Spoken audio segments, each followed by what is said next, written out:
सुळे फाट्याजवळ 26 लाखांच्या विदेशी दारूसाठ्यासह पिकअप जप्त। एलसीबीचे पोलीस निरीक्षक हेमंत पाटील यांच्या पथकाची कारवाई। नंदुरबार स्थानिक गुन्हे शाखेने अवैध मद्य तस्करांच्या मुसक्या आवळत नवापूर तालुक्यात मोठी कारवाई केली आहे। भाताच्या सालाखाली लपवून नेला जाणारा तब्बल 26,800,000 रुपयांचा विदेशी दारूसाठा पोलिसांनी सुळे फाट्याजवळ पकडला असून या प्रकरणी एका आरोपीला बेड्या ठोकल्या आहेत।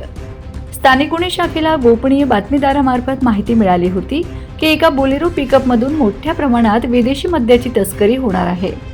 या माहितीच्या आधारे पोलिसांनी कोठडा ते धनराट रोडवरील सुळे फाटा परिसरात सापळा रचला।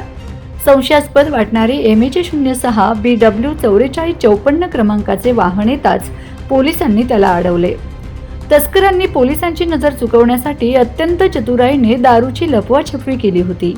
वाहनामध्ये भाताच्या सालाचा भुसा भरलेल्या कापडी गोण्या रचलेल्या होत्या।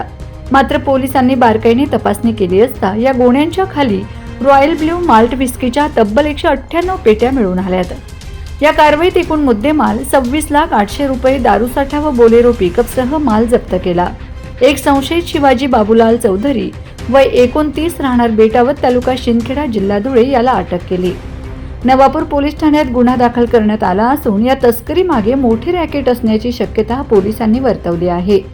पोलीस निरीक्षक हेमंत पाटील यांच्या नेतृत्वाखाली PSI मुकेश पवार, विकास गुंजाळ, हवालदार जितेंद्र तांबोळी, बापू बागुल, जितेंद्र तोरवणे आणि नितीन गांगुर्डे यांनी ही कारवाई केली। पोलीस अधीक्षक अश्विनी सानप आणि अप्पर पोलीस अधीक्षक आशिष कांबळे यांच्या मार्गदर्शनाखाली झालेल्या या कारवाईमुळे नवापूर तालुक्यातील अवैध दारू विक्रेत्यांचे आणि तस्करांचे धाबे दणाणले आहेत। पोलीस निरीक्षक हेमंत पाटील व त्यांच्या पथकाचे सर्वत्र कौतुक होत आहे। Bureau report, Navapur express news, Navapur.